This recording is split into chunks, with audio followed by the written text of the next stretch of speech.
Hello. Hi, everyone. Thank you for being here. Thank you for having me. I'm so excited. I did not know how many people would be here, but yeah, here I am. Wow. The second time for you in Hamburg? And this is a very relaxed interview situation. I feel like I want to recline a bit, but... I mean, you can. If you, I think these chairs make that possible. Is it your second time in Hamburg?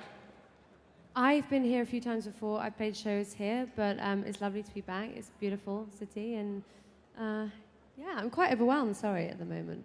There's, yeah, so many people. The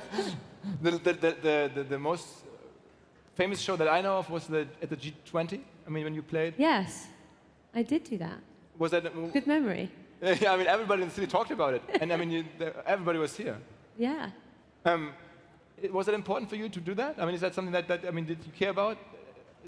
Yeah. I mean, if there's any situation where I get to sing for something I really care about, then it's kind of my ideal scenario.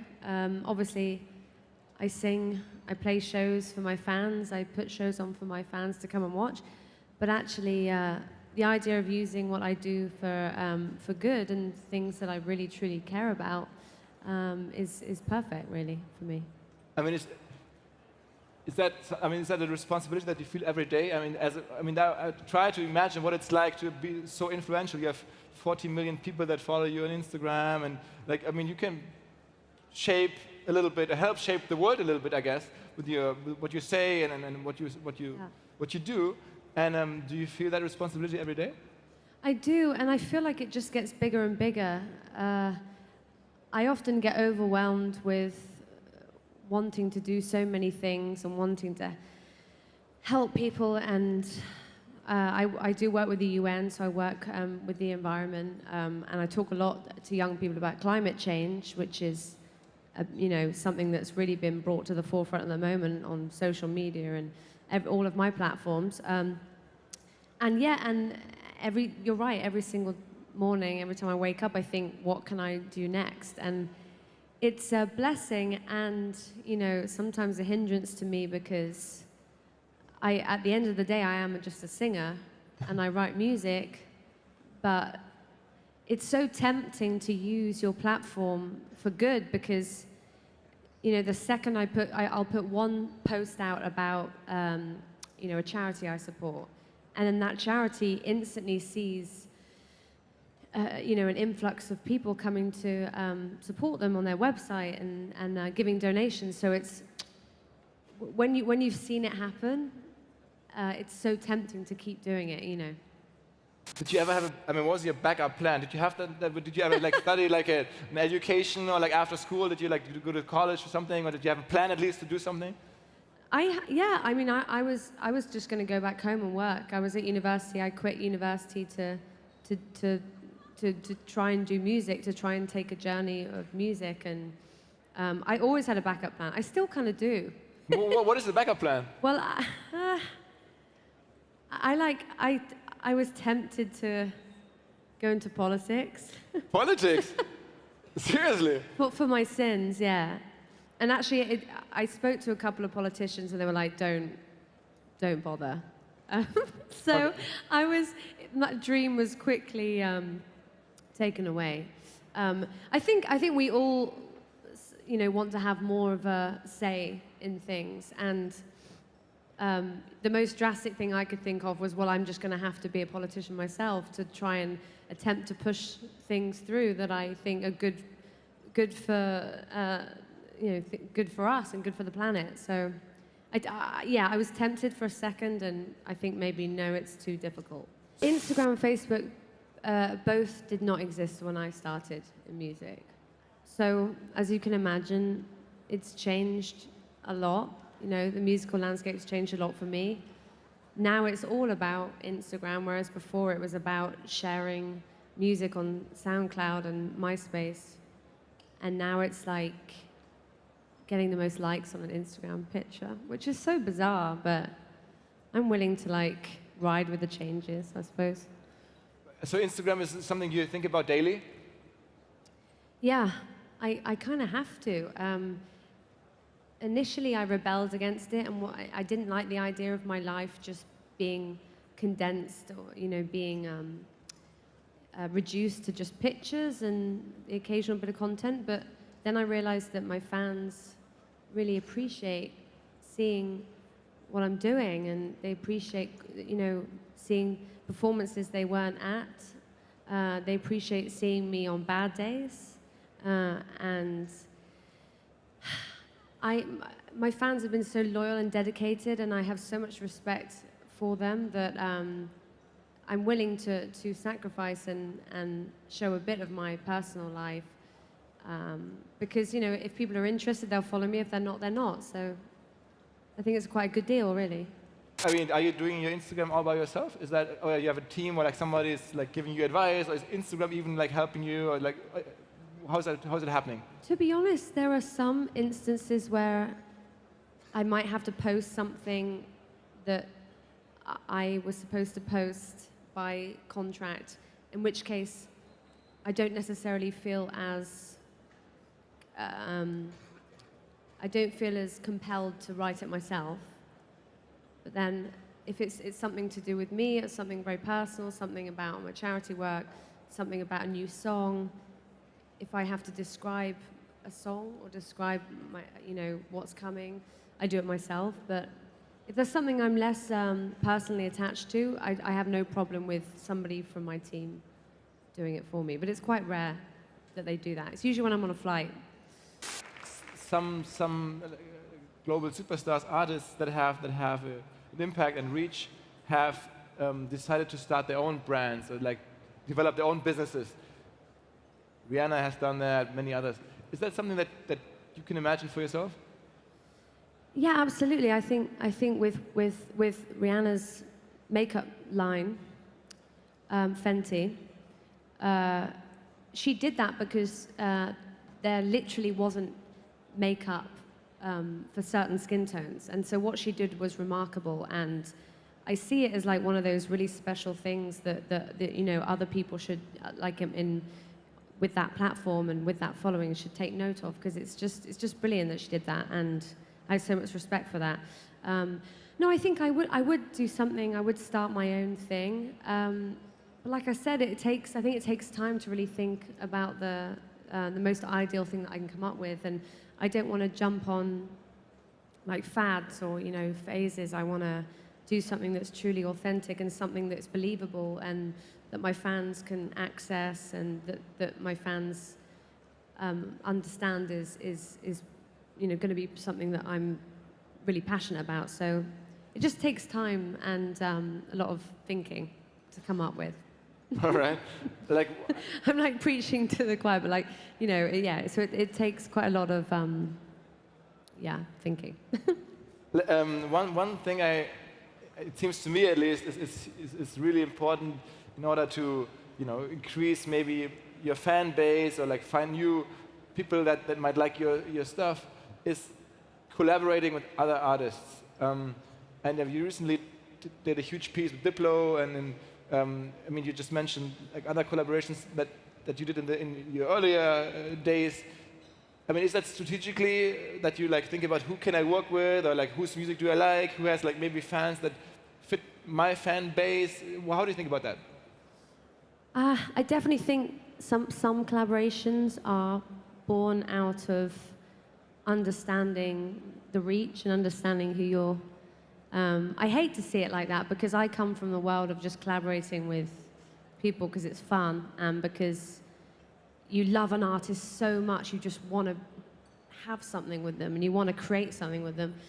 But yeah, it does happen where there'll be a band and a DJ, or a DJ and a singer that would work for streaming, and I get that, but it's kind of bum out.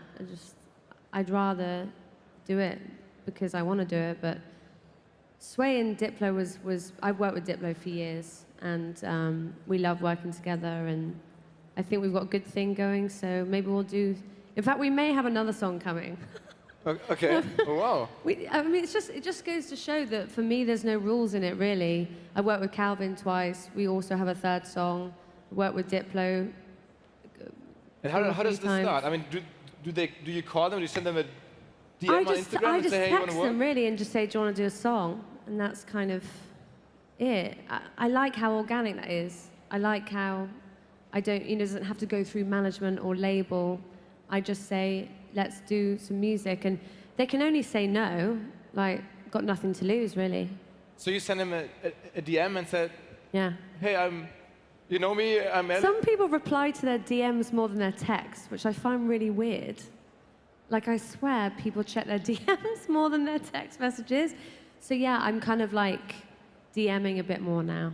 I mean, you would think that there's a huge management decision behind it, and like a lot of people like, you know, thinking about it and discussing about it. I think sometimes management labels have really, you know, perfect scenarios that they'd love to see happen between two artists. But you can't force artists to make art with someone. So I think when collaborations happen, your labels like get really happy, but you can't force it. So that's something I've learned. Do you look a lot at Spotify and how it works there, and how music and reach is distributed on Spotify? Is that something that you also like, the tactics and strategies of how to publish stuff there and how to like gain fame on Spotify? Is that something that you like involve yourself with? Hey, there's definitely ways of getting more popular. I just feel like I don't like to play the game as much. And you know, but some people are just open and just say, look, I want to get more streaming figures on Spotify, and that's what I'm going to do. And I respect that. It's just that I'm a bit old school, and I just hope that my music will reach, and I don't try and, you know, desperately try and fight for stuff. I just hope that it happens sort of naturally. But, you know, I do have an interest in the way that music works these days. I do have an interest in how streaming works, and Spotify have actually supported me for a long, long time. And I am a user of Spotify. I'm a user of that platform. So I'm not a fan of it, for sure. Yeah. You're not a fan of it? No, I am. No, I am okay, a fan of it. okay, Yeah, okay. yeah, I am. Okay. Yeah, sorry, that was confusing. I know, double negative. But no, I am a fan of Spotify. Yeah. And I mean, sometimes you feel that there's a lot of pressure. I mean, like I sometimes go to shows and then I see like global artists. Like there's so many hundreds, thousands of people in the end working just for you to come on stage and then put on a show. I mean, how can you like deal with that pressure for like decades? Yeah, I mean, there's a lot of people that are involved when it comes to, you know, putting on shows, putting on performances, touring. And I have a really amazing team, a really solid team that I've had for years, and I think that's been really key to me, having the same people around me.